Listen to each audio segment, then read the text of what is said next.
Welcome back to Ursa Sparx, where we illuminate the personality shaping STEM.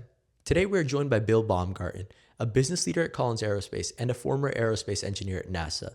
Bill's career has spanned some of the most exciting frontiers in aerospace, from working at one of the most iconic space agencies in the world to driving forward innovation in connected aircraft technology that defines flight operations today. In this episode, we'll discuss his journey, the future of aviation technology, and what it truly takes to develop a meaningful career in aerospace. Let's get started. Without further ado, we have Bill Baumgarten joining us here today. Bill, thank you for being here. Really excited to have you on the podcast. Great. Thanks, Rushil. Thanks for having me on this podcast. And I'm excited to share some of my experiences and hopefully inspire others to consider math and science careers and maybe even look into aviation as a career. Aviation is exciting and it's an important industry as it connects the world. Yep, definitely. No, thank you, Bill. Kind of ties together with what we're doing here at Ursa Majors, just inspiring the next generation. So, as we get into this, tell us a little bit about yourself, your early career, how'd you get into aerospace, and a little bit about your path from even high school all the way to where you are today. Sure, happy to do that.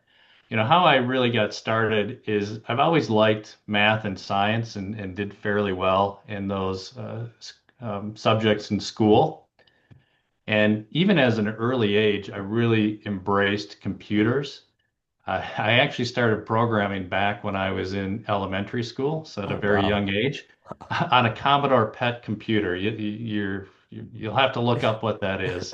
I programmed in basic language, and we saved our computer files on a cassette tape. We'd hit play and Oh, wow. record to record what we had programmed in, and Mhm. then hit play to load it back into memory. From there, my dad actually bought me an Apple IIe computer. Again, your audience will Mhm. have to go Google what that is, and did some programming in high school. And that we had two floppy disk drives. So again, Uh-huh. something to go Some more Google. research. Yep. So I was really into computers and computer programming Mm. and was actually going to college to become a computer engineer. But during my first couple of years in college, I had the chance of having a few structures and dynamics classes and Mhm. some really good professors and got me starting to think, is computer engineering what I really want to do? Do I want to go more into mechanical or aerospace engineer? Yeah. Really thought hard about mechanical engineering, but I did like airplanes and space, and it really inspired me to go into aerospace engineer. It's kind of a little fun fact. Maybe I was destined to do this. I dressed up as an engineer for Halloween one year when I was a real little kid. My Oh, mom wow. made me my outfit. I had a NASA patch on Uh-huh. it. I had a helmet. So maybe I was destined for this career at a really young age. So that's kind of how I got into aerospace Mhm. engineer was really a strong background in STEM and then tried to find out what kind of engineering I wanted to do. And structures, dynamics, airplanes all kind of excited me, and I went into the aerospace engineering field. No, that's amazing, Bill. And then how about your switching to business? Where did that come in? Yeah, so my I've had kind of a longer career Mhm. here. So I started off as an aerospace engineer at NASA, and that was really able to use the background of what I've learned in college. And then I started transitioning into other opportunities. I worked at Teledyne Controls, and this is where it really Mhm. started getting into business, where I was doing some support, some engineering support, and talking to the customers and really explaining our solutions. And I would go out on these calls with some business development or salespeople, and I realized that, I ended up liking talking with the customers, interacting with the customers, understanding their requirements, and even putting together proposals and getting into the commercial aspects of the deals. And I thought, you know what, I can use my technical information, Hmm. and abilities, which really gave credibility to our Yeah, yeah, customers. They knew that I knew what I was talking about for the most part.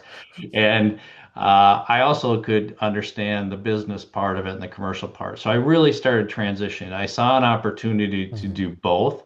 I really liked interacting with the customers. I didn't certainly mind doing the engineering in the yeah, background, yeah. but I really liked interfacing with the customers, understanding their requirements, and then teaching them about what our solutions could do to help with that. Some of that teaching may actually go back to both my parents Uh-huh. were teachers, elementary and high school math Oh, wow. teachers. So kind of the teaching background of helping others and learn about things. Maybe that's in my DNA as well. No, it's actually it's pretty amazing how everything kind of ties together here. It does when you start thinking about it. You don't think about it in the moment, Yep. and it's when you have a chance to reflect a little bit, you think, "Oh, okay, that might have had an influence on what I did." No, definitely. That's amazing, Bill. And kind of rolling back the clock a little bit, tell us a little bit more about your time at NASA. How was that? And that was right after college, I believe. Sure, that was right after college. It was a great experience working with wonderful people and working on some really great projects. Some projects that were, you'd see quite a bit in the future. We were working on things that were 10, 20, 30 years in the Oh, future. wow. And I got exposed to a lot of different capabilities, future things. And just real briefly through my career, Yep. I started Yep. off working on a two-stage to orbit program. So it was really a supersonic bomber that would Mhm. fly up, drop like a space shuttle out of it, and then that would go to orbit. And I was doing the trajectory Oh, analysis for wow. that. Uh-huh. I was certainly not doing that by hand. We had computer Yep. programs to help out with those computations. And then I worked on some supersonic airplanes doing Mhm. what they called propulsion airframe integration. So figuring out Okay. where these engines would go on the wing of a supersonic transport. So think of like a Concorde type airplane. Yep. And some Yep. of those things are coming back now with They are. some of the supersonic airplanes that are coming into Yep. fruition. And then one of the projects I really enjoyed working on was a blended wing body. So it's Uh-huh. really just a big flying wing, Yeah. and we were doing a commercial version of that, working with Boeing and McDonnell Douglas at the time. And again, I was working on propulsion airframe integration, where to put these engines to make them Mhm. ultra efficient. And we thought that was just such a way out there concept. Yeah. But now it's Yeah. starting to come to It's starting fruition. to come. Jet Zero is doing this. United Hmm. Airlines made a big announcement with Jet Zero, and it's really just a big flying wing. And it's Yep. almost the same or similar concept to what we were working on 20 years ago. So if you stay in the career long enough, you will see your stuff come Yep. to fruition, which was really great. So while I was there, I got my master's degree. I Mhm. got to work in supersonic wind tunnels. I did a whole lot of different projects there, and it was just a great experience. And I was able to take that into really into business and the Yep. commercial side, and leave NASA. Oh, that's amazing, Bill. I think the thing you said about being in the industry long enough, I can only imagine how that must feel to actually see what you worked on come up later in life. It's really amazing. Maybe I did some more research on Jet Zero here when I Uh-huh. saw that announcement with United Airlines, and I saw some of the names of the people from Boeing that I worked with on Oh, that wow. are involved at Jet Zero. So it aviation has a tendency to have a perception of a large industry, but it's Mhm. really not a very big industry. And there's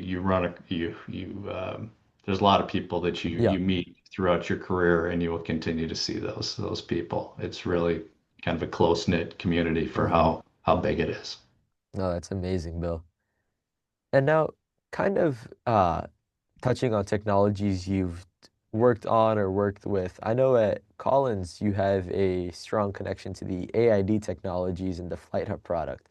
So can you kind of explain in simple terms what those are, what you do at Collins with those products, and kind of the why they matter to us? Sure. No, yeah, thanks for asking this. So, I have spent quite a bit of my career working on what we call aircraft interface devices, and really what they are computers on board the aircraft that interface with different systems. Think of like a file server in your vernacular, or cloud computing, where Yeah. you're getting lots of inputs and lots of data and information, and then gathering it, adding some value to it, and distributing it. So that's really what an AID is. It's listening to engine information. It's listening to flight control information. It's gathering information from what's happening in the environment around the airplane, putting that all into one area, and then in some cases recording it. In some cases, doing some analysis on the data to alert different people, whether it's the flight crews Hmm. or it could be sending information to the ground to alert the people on the ground of what's happening. So it's really a way of gathering information Yeah. and, Yeah. and distributing it and giving the people the right information at the right time to make good and informed decisions. Yeah. Okay. So in terms of us as the passengers, we're saving time, safer flights, things like that.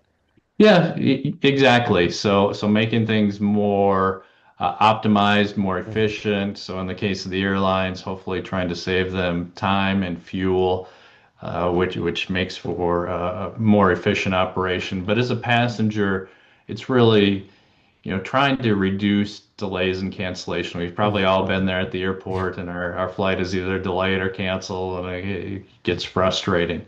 But with the use of the aircraft interface device and other products and solutions and Hmm. machine learning and AI, we can start gathering that information and making predictions on what's going to happen. In other words, maybe what's going to fail or break or cause Hmm. a delay or cancellation, and notify people before that happens.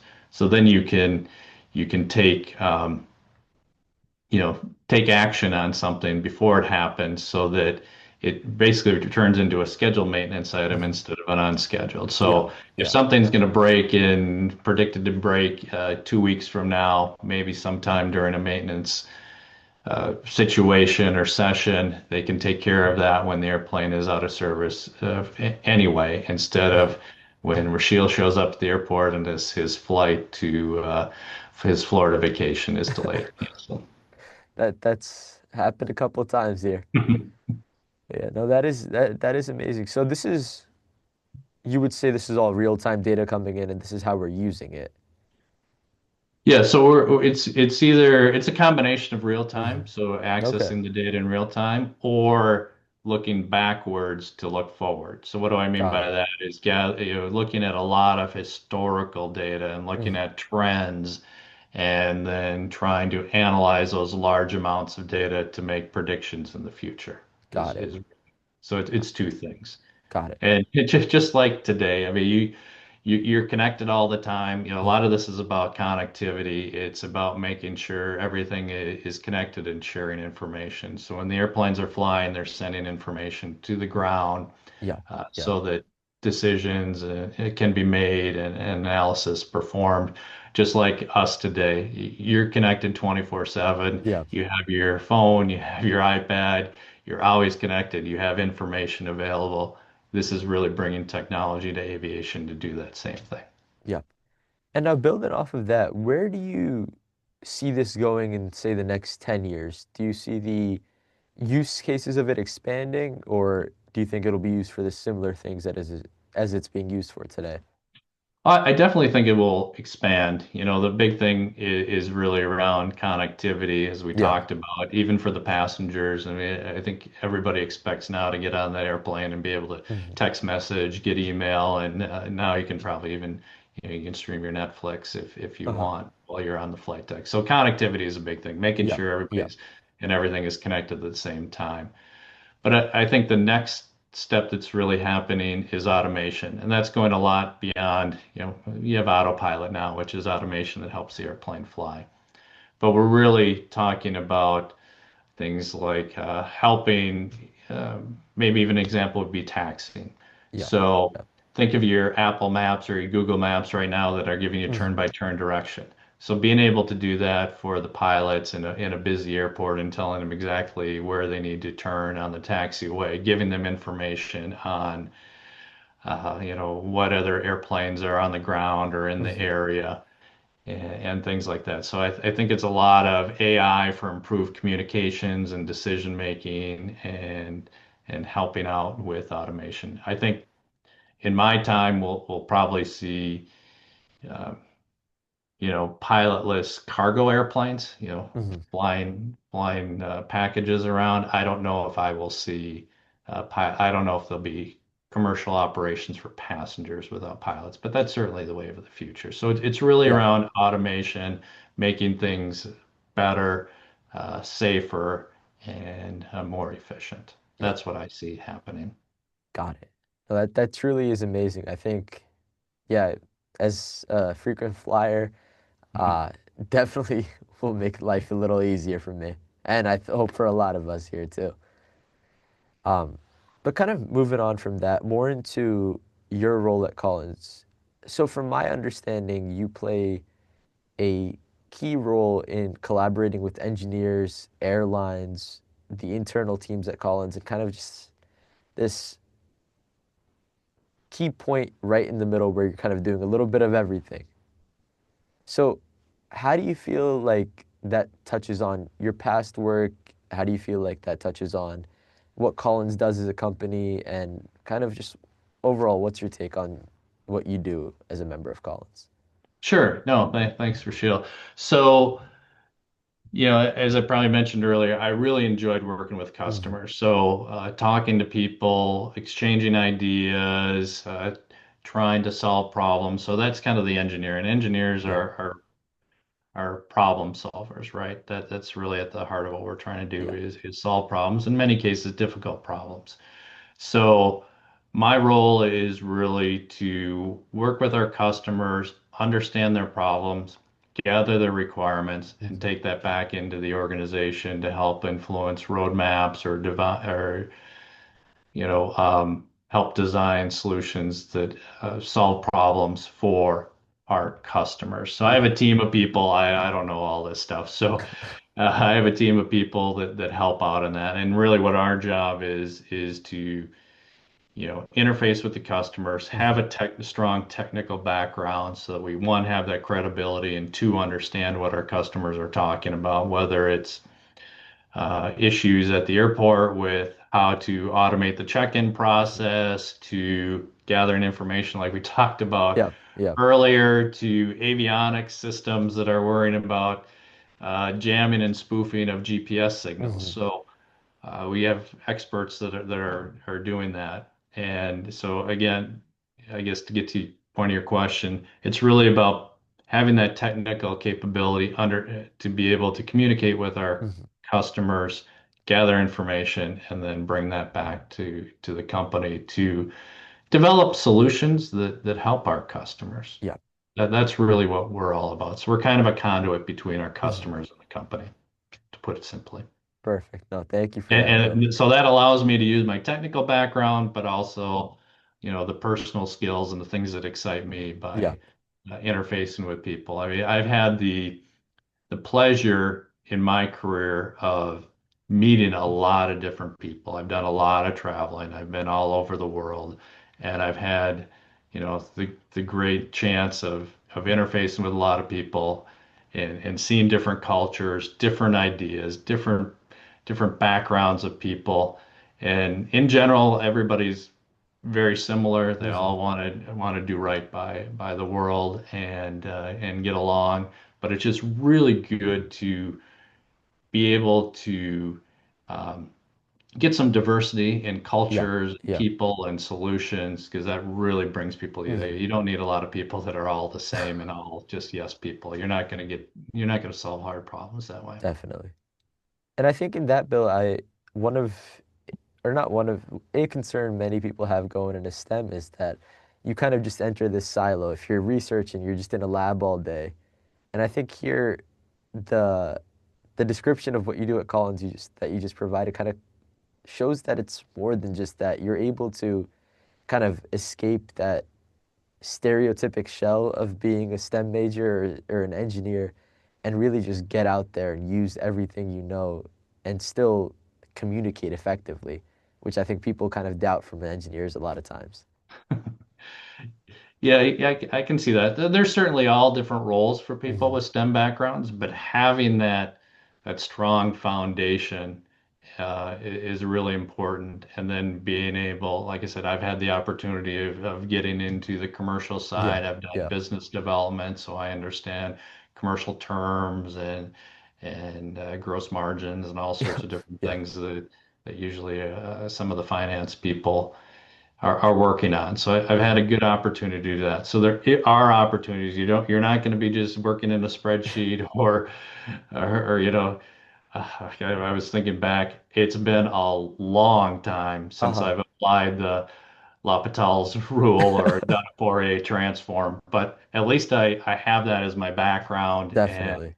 that understanding and you know, can use that in my problem solving. Maybe Hmm. not those exact Yeah, rules yeah, that yeah, transforms, but I have that background for to sure. understand. So there, long answer to your question, yes, there are opportunities more than just doing engineering or Hmm. math, but that background really helps. Definitely. We are in a world of technology, and the more you can learn and understand about technology, the better off you're going to be. Yeah, yeah, yeah. The education is definitely, I think, priceless at that point. Hmm.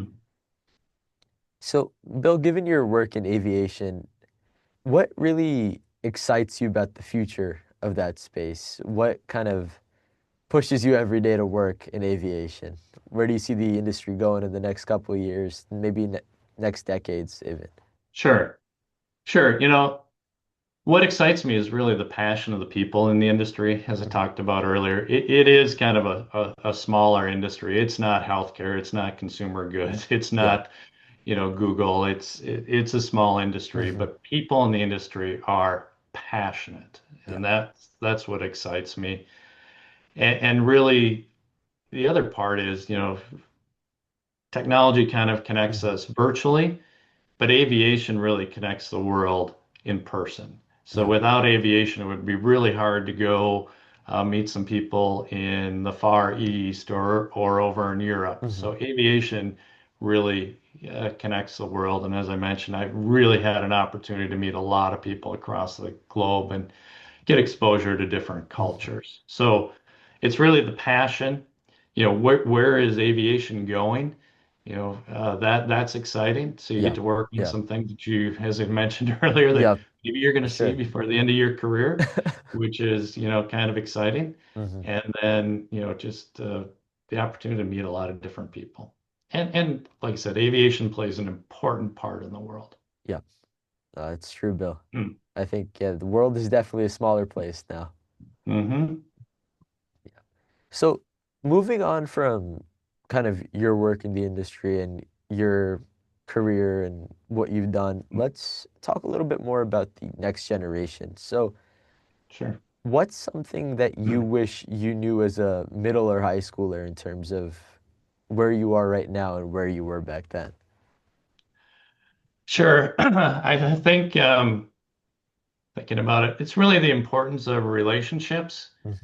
and again, including, like I talked about, exposure to different cultures and diversity. So really, the math and sciences are really important, but building up the relationships, whether it's mentors, mentees, coaches, contacts throughout the industry. I've had the opportunity of making a lot of contacts and which has helped to opened up a lot of doors for me. So when you think back about it, just make sure you concentrate on your Hmm. relationships, and then also kind of getting different points of view is really important as well.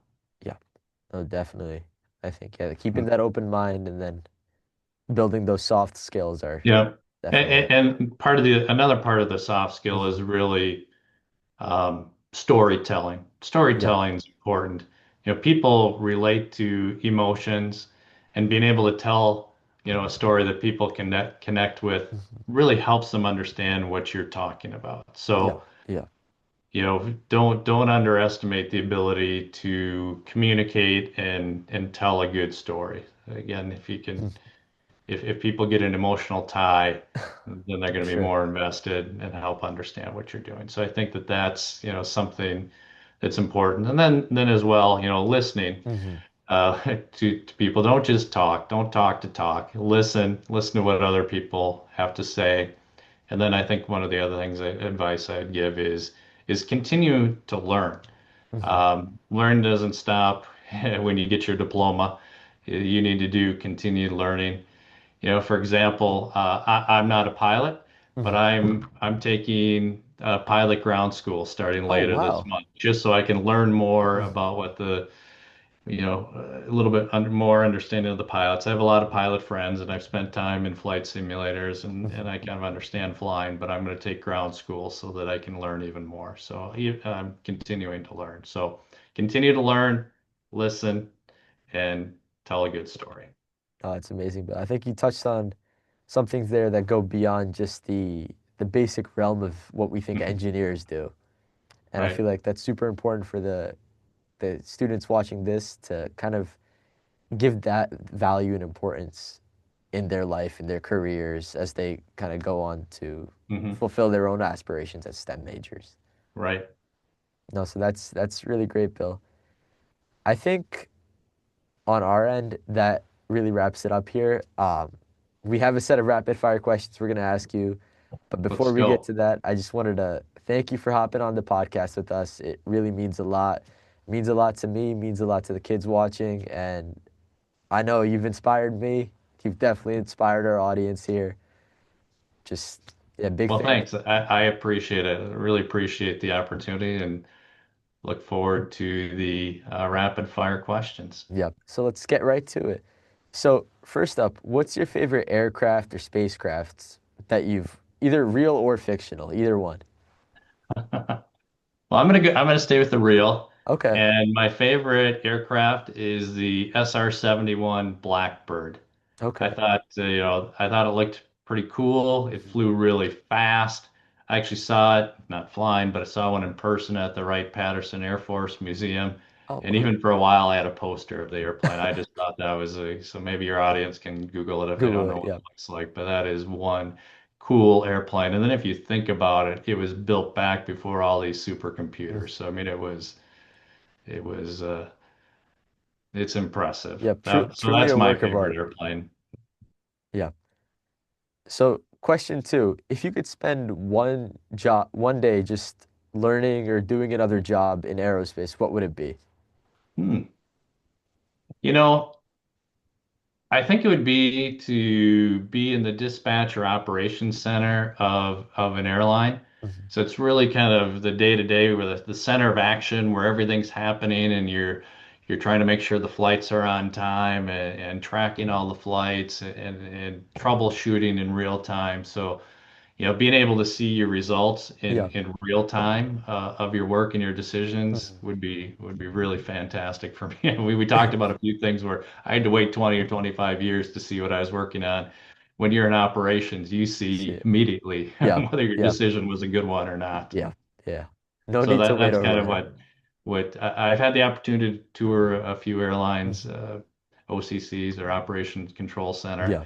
and it's amazing to me. So I would like to learn that for a day. That'd be my response.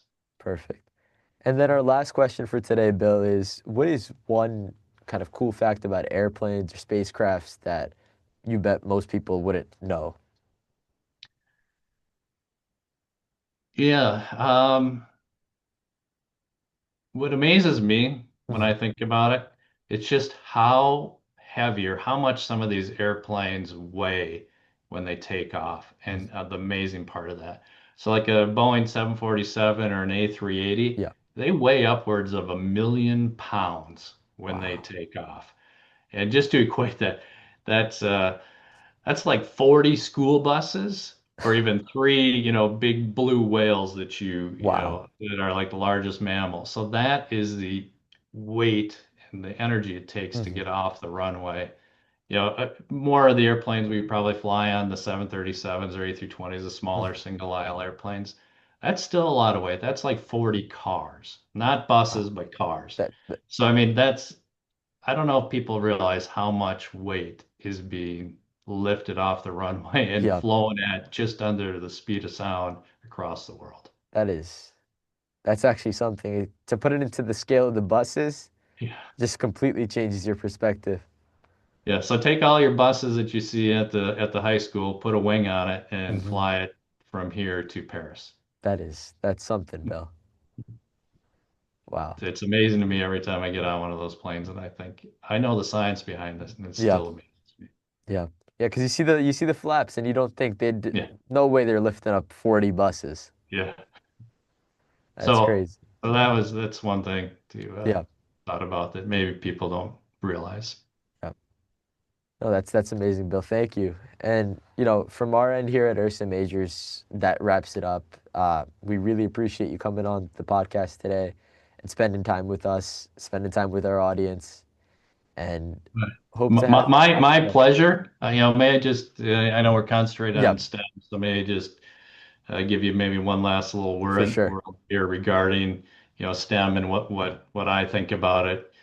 you know, um, and maybe inspire your people. I don't know, your group. So, science needs, STEM, science, technology, engineering, math. Science needs everyone's perspective. Technology needs, the people in your audience, their creativity. Engineering needs your resilience, and math needs your institution. STEM is really a human endeavor, and it's better when we all show up to help. No, So, that's very well said, Bill. Thank you. And I think it definitely resonates with me being in college right now. Hopefully, it resonates with our audience as well, and definitely inspirational. So I appreciate that. happy to be here. Yeah. Thank you, Bill. You're welcome. This has been another episode of Ursa Sparx, the Ursa Majors Group podcast. Thank you for tuning in. Be sure to subscribe so you don't miss future conversations with leaders in STEM. And as always, keep exploring.